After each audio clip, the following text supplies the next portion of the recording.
हमने तो शुरू से इस्लाम को टूल्स बना के यूज़ किया है कि हम खाना काबा को जी हमारा खाना का सऊदी और हमारा खाना काबा है, इस हवाले से वो इन्वेस्ट पाकिस्तान में करें। तो अब जब उनको पता ही है कि हमारे इधर जो प्रोटेक्शन नहीं है, जैसे जितनी ये इंडस्ट्री है फैसलाबाद की सब बंद हो चुकी है, गुजरांवाले की है, सियालकोट की, लाहौर की है। जब पाकिस्तान अपने ही इन्वेस्टमेंट अपने ही बिजनेसमैन बांग्लादेश में जा रहे हैं और यूएई में जा रहे हैं या इंडिया में जा रहे हैं, तो वो कैसे बाहर वाले इधर इन्वेस्ट करेंगे। अगर आप इस रीजन को क्लोजली स्टडी करें तो इंडिया के बड़े स्टेक्स हैं इस रीजन के अंदर, ख़ास तौर पे मिडिल ईस्ट में। अगर मैन पावर के हवाले से देखा जाए नंबर एक वो, फिर अगर आप उसको मॉनेटरी टर्म्स में लेते हैं तो इन्वेस्टमेंट्स उनकी बड़ी ह्यूज हैं और उनके जो है ना ऑब्जेक्टिव्स बड़े क्लियर हैं। कोई इंसान क्यों इन्वेस्ट करना चाहेगा जहाँ पे लॉ एंड ऑर्डर नहीं? आपके पास लॉ एंड ऑर्डर है? बिल्कुल भी नहीं। अगर कोई इंडस्ट्री लगाता है, उसको कल को कोई इशू आ जाए, आपके जो लॉ एनफोर्समेंट है वहाँ से उसको हेल्प की जरूरत पड़ जाए, उसको मिल सकती है? नहीं, बिल्कुल भी नहीं। ठीक है। जब आपके पास लॉ एंड ऑर्डर नहीं है, आपके पास सस्ती बिजली नहीं है, आपके पास रिसोर्सेज नहीं है, आप वसाइल प्रोवाइड नहीं कर सकते, आप बिजली प्रोवाइड नहीं कर सकते, किसका दिमाग ख़राब है वो अपने आके पैसे ज़ाया करेगा? अक्सर जो बिजनेसमैन इन्वेस्टर आते हैं वो किडनैप हो जाते हैं, जिस वजह से जो भी बिजनेस जो भी कंट्री है वो उससे कुछ बेहतर सिचुएशन नहीं मिली। जैसे चाइना वो भी नहीं कर रहे पाकिस्तान में इन्वेस्टमेंट। ये पाकिस्तान के जो गए हैं वज़ीर आज़म, उनको इन्वेस्टमेंट नहीं मिली वहाँ पे, इसलिए वो अपनी जो जितनी उनकी पर्सनल इंटरेस्ट है वो इंडिया के साथ है। एक इंडिया एक बहुत बड़ी आईटी की इंडस्ट्री है। बीइंग ए एक्सपेक्टेड वहाँ रहते हुए देखा है कि उधर से कंपनीज इंडिया में जाके मैन पावर हायर करती हैं और लेके आती हैं। हमारे यहाँ से तो लोग जो हैं वो झूठे सच्चे और जैसे भी विजिट वीज़े और धक्के खा के जाते हैं और वहाँ नौकरियाँ तलाश करते हैं। कितने ममालिक ऐसे हैं जो इंडिया को वीज़ा फ्री एंट्री दे रहे हैं और पाकिस्तानियों को वीज़ा ही नहीं मिल रहे। ये ट्रेडिंग का ज़माना है, ये इकोनॉमी का ज़माना है, ये बिल्कुल भी बरादराना ताल्लुकात का ज़माना नहीं है। आप ट्रेडिंग कर सकते हैं, आप इकोनॉमी दे सकते हैं, आप बरादराना रिलेशन बिल्डिंग कर सकते हैं इकोनॉमिक बेसिस पे, आप दोस्ती सर्विस पे। अगर आप कहें कि कोई आके हमारी वैसी मदद कर जाए तो उसको आप खैरात कहते हैं, उसको बरादराना नहीं कहते। वो खैरात होती है और हम खैरात ही लेते हुए आ रहे हैं। नाज़रीन, खबर निकलकर सामने आई है कि यूएई के प्रिंस जो है वो भारत के दौरे पर जा रहे हैं। डेफिनेटली वो भारत जाएंगे तो इस तरह तो घूम फिर कर वापस नहीं आ जाएंगे, इंडिया में जाएंगे, डील करेंगे, कुछ इन्वेस्टमेंट करके आएंगे। इसी के साथ साथ ये भी सुनने को आया है कि सऊदी अरेबिया भारत के अंदर $1 बिलियन की इन्वेस्टमेंट करने जा रहा है। सर, क्या कहना चाहेंगे? यूएई भी एक इस्लामिक कंट्री है, सऊदी अरेबिया भी एक इस्लामिक कंट्री है और ये पाकिस्तान की बजाय भारत में इन्वेस्टमेंट करने जा रहे हैं। और अगर हम बात करें सऊदी अरेबिया की, तो पाकिस्तान बड़े लंबे अरसे से इंतज़ार में है कि सऊदी अरेबिया कब पाकिस्तान में इन्वेस्टमेंट करे, लेकिन सऊदी अरेबिया पाकिस्तान में इन्वेस्टमेंट नहीं कर रहा। लेकिन अब सऊदी अरेबिया और यूएई दोनों इस्लामी ममालिक भारत के अंदर इन्वेस्टमेंट करने जा रहे हैं। क्या कहना चाहेंगे आप इस पर? फर्स्ट ऑफ ऑल तो सबसे पहले मैं ये बात करना चाहूँगा कि पाकिस्तान की जो लॉ एंड ऑर्डर की सिचुएशन है वो ठीक नहीं है, और इस हवाले से कोई भी बिजनेसमैन अपनी इन्वेस्टमेंट ऐसी जगह पे नहीं करना चाहिएगा जहाँ उससे कोई प्रोटेक्शन नहीं होगी। डेफिनेटली प्रोटेक्शन तो चाहिए, अगर वो इन्वेस्टमेंट करता है उससे लॉ एंड ऑर्डर के हवाले से उसे प्रोटेक्शन चाहिए।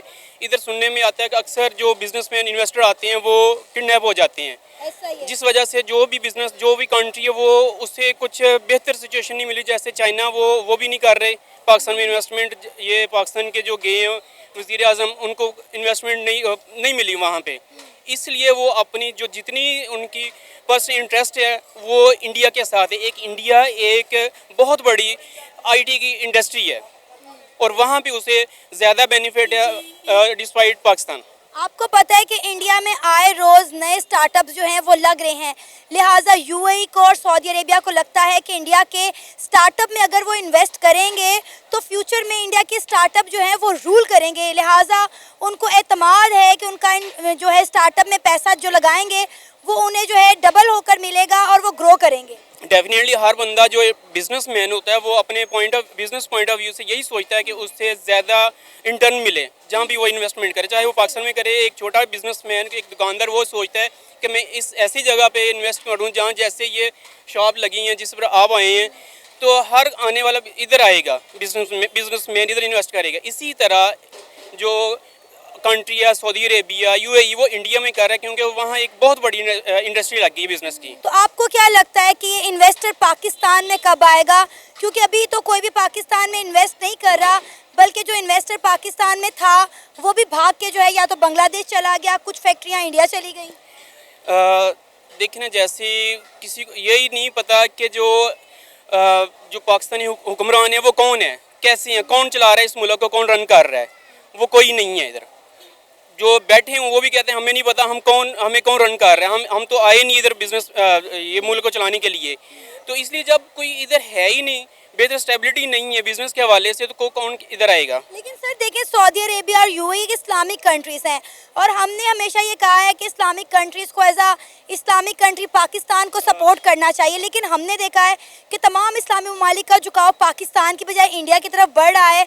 हालांकि आप देखें कि ओआईसी की बात करें तो ओआईसी भी सिर्फ नाम की ही रह गई है। हमने तो शुरू से इस्लाम को टूल्स बना के यूज़ किया है कि हम खाना काबा को, जी हमारा खाना का सऊदी और हमारा खाना काबा है, इस हवाले से वो इन्वेस्ट पाकिस्तान में करें। तो अब जब उनको पता ही है कि हमारे इधर जो प्रोटेक्शन नहीं है, जैसे जितनी ये इंडस्ट्री है फैसलाबाद की सब बंद हो चुकी है, गुजरांवाला की है, सियालकोट की, लाहौर की है। जब पाकिस्तान अपने ही इन्वेस्टमेंट, अपने ही बिजनेसमैन बांग्लादेश में जा रहे हैं और यूएई में जा रहे हैं या इंडिया में जा रहे हैं, तो वो कैसे बाहर वाले इधर इन्वेस्ट करेंगे। सर 100 से ज़्यादा फैक्ट्रीज जो हैं आपको पता है पाकिस्तान में बंद हो चुकी हैं।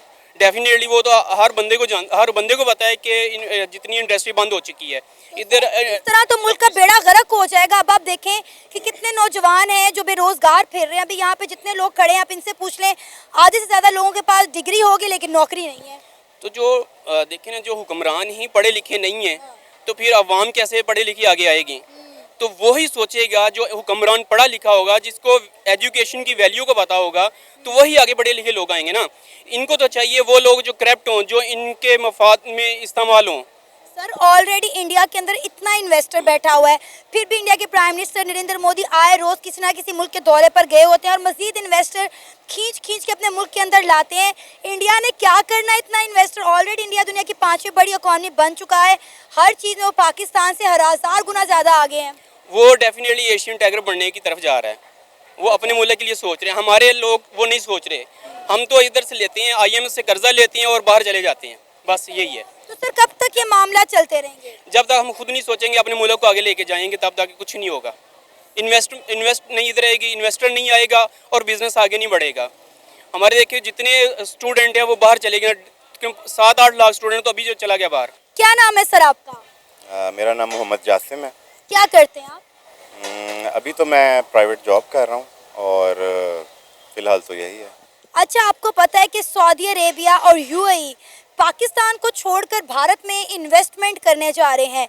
यूएई के जो प्रिंस हैं वो भारत के विजिट पर जा रहे हैं और इसी के साथ साथ सऊदी अरेबिया जो है $1 मिलियन की इन्वेस्टमेंट करने जा रहा है इंडिया के अंदर, इंडिया के स्टार्टअप्स में।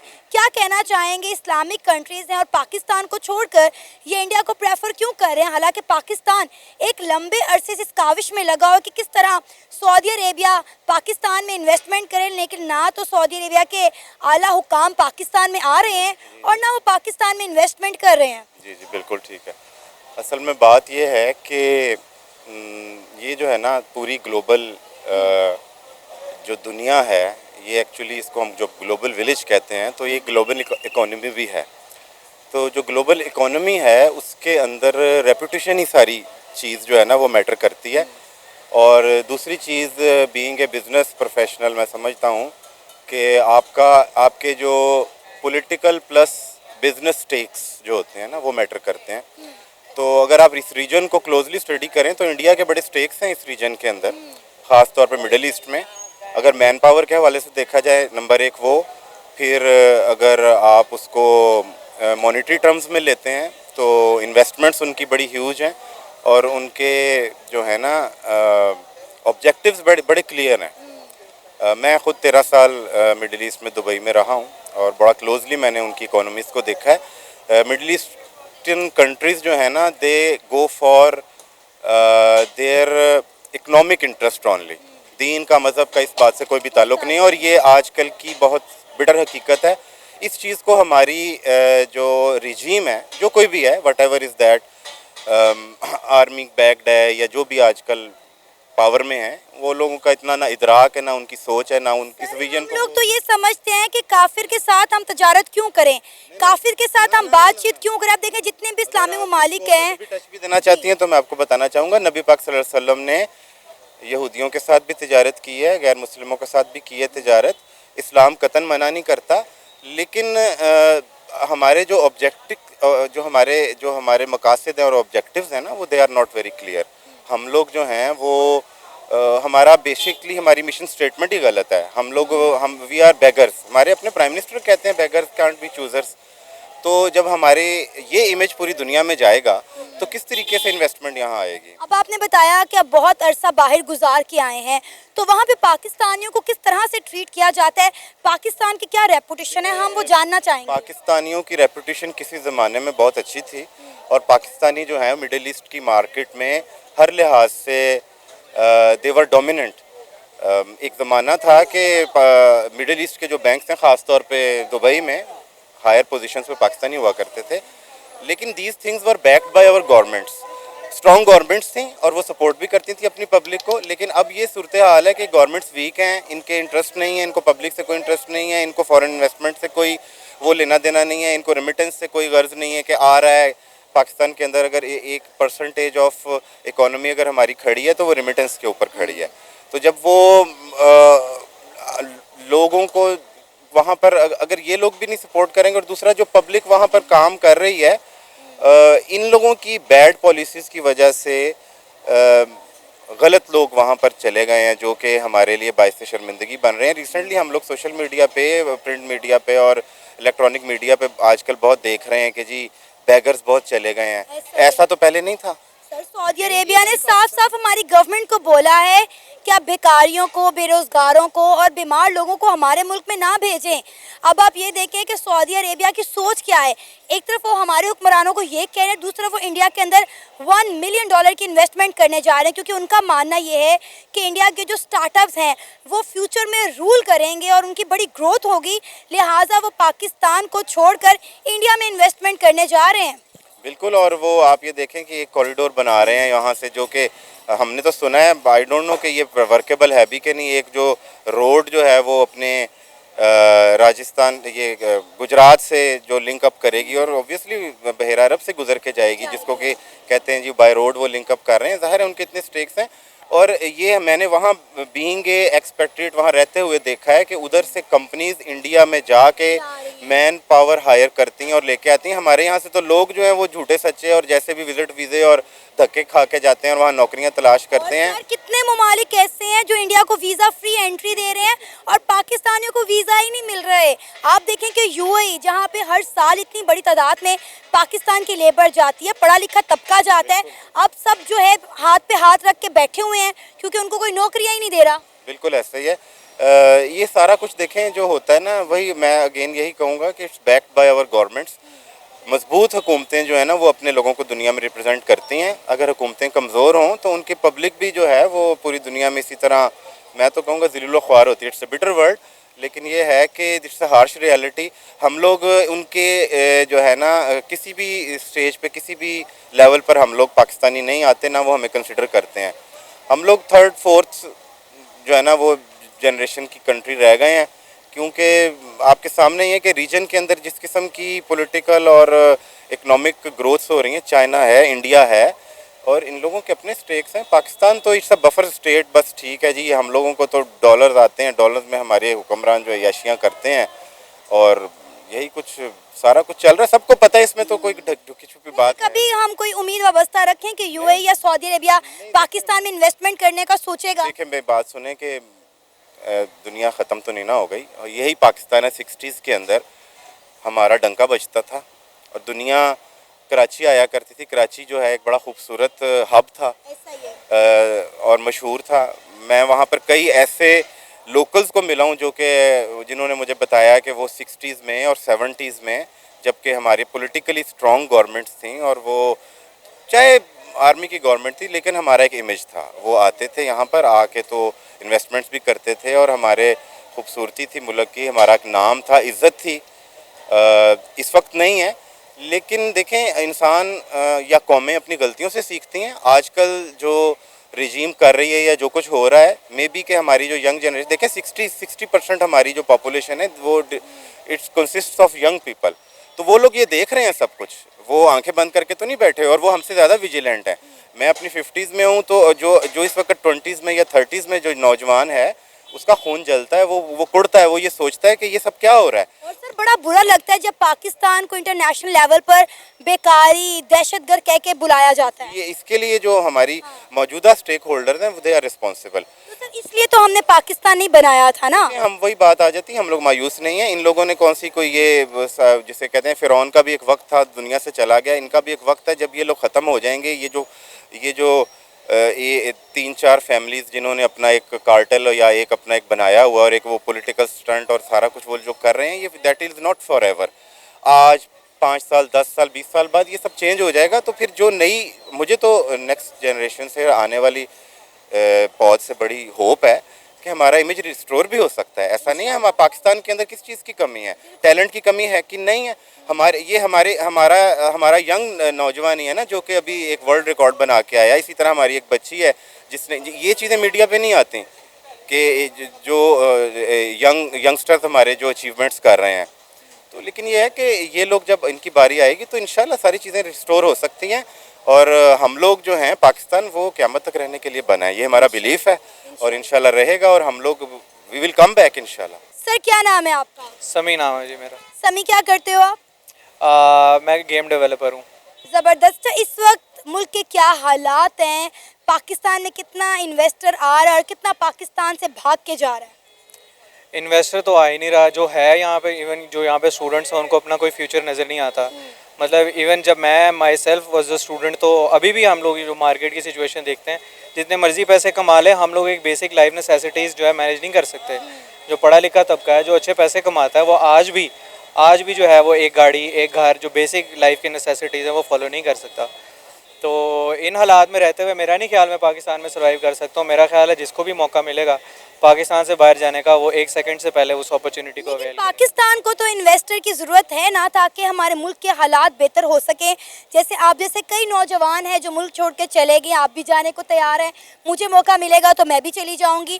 तो डेफिनेटली हमें ऐसे लोगों की ज़रूरत है जो हमारे मुल्क में आए, हमारे मुल्क में इन्वेस्टमेंट करें, हमारे मुल्क में रोज़गार बढ़े, ताकि पाकिस्तान के नौजवानों को पाकिस्तान छोड़कर ना जाना पड़े। अब आप देखें कि सऊदी अरेबिया की अगर हम बात करें तो कितने लंबे अरसे से हम चाह रहे थे कि सऊदी अरेबिया पाकिस्तान में आके इन्वेस्टमेंट करे, लेकिन सऊदी अरेबिया और यूएई इंडिया में जाके इन्वेस्टमेंट कर रहे हैं वहाँ के स्टार्टअप में, लेकिन पाकिस्तान में आने को तैयार नहीं है। आप मुझे एक बात बताएं कि कोई इंसान क्यों इन्वेस्ट करना चाहेगा जहाँ पे लॉ एंड ऑर्डर नहीं? आपके पास लॉ एंड ऑर्डर है? बिल्कुल भी नहीं। अगर कोई इंडस्ट्री लगाता है, उसको कल को कोई इशू आ जाए, आपके जो लॉ इन्फोर्समेंट है वहाँ से उसको हेल्प की जरूरत पड़ जाए, उसको मिल सकती है? नहीं, बिल्कुल भी नहीं। ठीक है। जब आपके पास लॉ एंड ऑर्डर नहीं है, आपके पास सस्ती बिजली नहीं है, आपके पास रिसोर्सेज नहीं है, आप वसाइल प्रोवाइड नहीं कर सकते, आप बिजली प्रोवाइड नहीं कर सकते, किसका दिमाग ख़राब है वो अपने आके पैसे ज़ाया करेगा? तो सबसे पहले मेरा ख्याल है अपना घर सीधा करने की ज़रूरत है, अपना घर साफ़ करने की ज़रूरत है कि घर में कोई आए, आपका घर साफ़ नहीं है, आपके पास ऑब्वियसली जो आपका जो सियासी स्ट्रक्चर है, सियासी अदम इस्तेहकाम है, इसके होते हुए तो नहीं मैं समझता, जहाँ पे आपको इतनी अदम इस्तेहकाम के अंदर किसी को पता नहीं है सुबह क्या मुल्क के हालात हैं, कल क्या है, परसों क्या होंगे, ठीक है, एक जत्था आता मुल्क बंद कर देता है। तो इस सिचुएशन में मेरा नहीं ख्याल कि कोई भी एक सेन माइंडसेट का आदमी चाहेगा कि मैं यहाँ पे इन्वेस्टमेंट करूँ। अब आप देखें ना कि आए दिन हमें खबर मिलती है कि इतनी फैक्ट्रियाँ बंद हो गई, इतने जो है इन्वेस्टर पाकिस्तान से भाग गए। अब देखें कि जितनी भी हमारी टेक्सटाइल इंडस्ट्री थी वो तो मेरा ख्याल है लंबे अरसे से बंद हो गई है और सारे बांग्लादेश शिफ्ट हो गए हैं। बांग्लादेश वो मुल्क जो हमसे टूटकर अलग हुआ और हमारे से बाद में बना, देखिए वहाँ पे जो है वो इंडस्ट्रीज चली गई पाकिस्तान को छोड़कर, कुछ इंडिया चली गई। अब आप देखें कि सऊदी अरेबिया जिसकी हम इतने अरसे से जो है इंतज़ार में थे कि पाकिस्तान में आएंगे इन्वेस्टमेंट करेंगे, लेकिन उन्हें शायद अब पाकिस्तान के ऊपर ट्रस्ट ही नहीं रहा, उन्हें यकीन ही है कि उनका पैसा यहाँ पर अगर वो लगाएंगे तो उनको रिटर्न में कुछ मिलेगा, लिहाजा उन्होंने पाकिस्तान को छोड़कर इंडिया को प्रेफर कर लिया। जी, उसके लिए सबसे पहले आपको अपने इदारों को मजबूत करना पड़ेगा। सबसे पहले आपको अपने मुल्क के अंदर अपने हालात बेहतर करने पड़ेंगे। बांग्लादेश इसलिए जाते हैं वो प्रोवाइड करते हैं, इंडिया आपका आईटी स्ट्रक्चर इसलिए जाता है इंडिया प्रोवाइड करता है। आप इंडिया में जाके देखें वहाँ के डेवलपर्स कितने पढ़े लिखे हैं, और आप इंडिया जाके देखें वो अपने अवाम को क्या प्रोवाइड कर रहे हैं, क्या रिसोर्सेज प्रोवाइड कर रहे हैं। वो प्रोवाइड करते हैं वहाँ पे जाता है, हम प्रोवाइड नहीं कर सकते, यहाँ पे नहीं आता। आप अपने इदारे मजबूत कर लें, आप अपने लेजिस्लेशन और जो आपका जुडिशरी का स्ट्रक्चर है वो आप ठीक करें। जब तक आपके अपने अंदर घर के अंदर सफाई नहीं होगी, आपके पास एक स्टेट मशीनरी नहीं होगी, स्टेट आपकी सही तरह नहीं चल रही होगी, तो कोई भी नहीं आना चाहेगा यहाँ पे। तो सर क्या फ्यूचर देख रहे हैं आप पाकिस्तान का? अभी तक तो सिर्फ अदम इस्तेहकाम देख रहा हूँ। अभी दूर दूर तक मुझे चीज़ें सेटल डाउन होती हुई नज़र नहीं आ रही। हर तरफ एक परेशानी कुछ नज़र आता ना। यहाँ पे तो हुकूमत जो है वो कोई भी 5 साल पूरे नहीं करती, इतनी इंस्टेबिलिटी है। ठीक है, एक आपकी वेल एस्टैब्लिश कंपनी हो ना, उसके अंदर एक सीईओ जो है वो अपने अपनी इतनी जल्दी सीईओज नहीं बदलते जितनी जल्दी हमारे वज़ीर-ए-आज़म बदलते हैं।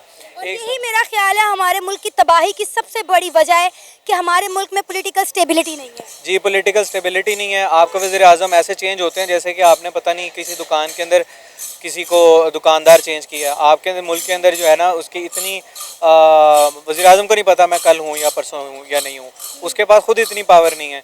ठीक है, तो ये प्रॉब्लम है कि आपके पास यहाँ पे वज़ीर-ए-आज़म ही नहीं टिक रहा, तो आपकी इतनी इंस्टेबिलिटी है कि वो नहीं काम कर पा रहे। सर अब देखिए सऊदी अरेबिया और यूएई इस्लामिक कंट्रीज़ हैं और हमने हमेशा सोचा कि इस्लामिक कंट्री होने की वजह से ये लोग हमें सपोर्ट करेंगे, पाकिस्तान को सपोर्ट करेंगे। पाकिस्तान हमने ला इलाहा इल्लल्लाह मोहम्मद रसूलुल्लाह की बुनियाद पर हासिल किया, दो कौमी नज़रिए की बुनियाद पर हासिल किया। और आज हमारे मुल्क में ईमान की कमी है, नफ्सा नफसी का आलम है, चोरी चिकारी बेईमानी आम हो चुकी है, लोगों को एक दूसरे पे ट्रस्ट नहीं रहा, तो बाहर की कंपनी ने पाकिस्तान पे क्या ट्रस्ट करना है? बिल्कुल ऐसे ही है। अब आप ये सिचुएशन देखें ना, अब ये वो ज़माना ही नहीं है कि कौन हमारा बरादर मुल्क है और कौन नहीं है। जब आपने जैसे आपने सऊदीया की एग्जांपल दी, आपको पेपर्स पे देखा जाता है आप कहाँ स्टैंड करते हैं, आपकी स्टैंडिंग देखी जाती है कि आप क्या प्रोवाइड कर सकते हैं, आप रिटर्न में क्या दे सकते हैं, क्या फेवर दे सकते हैं, क्या फेवर है। ये ट्रेडिंग का ज़माना है, ये इकॉनमी का ज़माना है, ये बिल्कुल भी बरादराना ताल्लुकात का ज़माना नहीं है। आप ट्रेडिंग कर सकते हैं, आप इकॉनमी दे सकते हैं, आप बरादराना रिलेशन बिल्डिंग कर सकते हैं इकोनॉमिक बेसिस पे। अब दोस्ती सर्विस पे अगर आप कहें कि कोई आके हमारी वैसी मदद कर जाए तो उसको आप खैरात कहते हैं, उसको बरादराना नहीं कहते। वो खैरात होती है और हम खैरात ही लेते हुए आ रहे हैं। थोड़ी बहुत जिसने किसी ने मदद कर दी तो कर दी, बाकी उसके अलावा नहीं मुझे लगता कुछ ऐसा।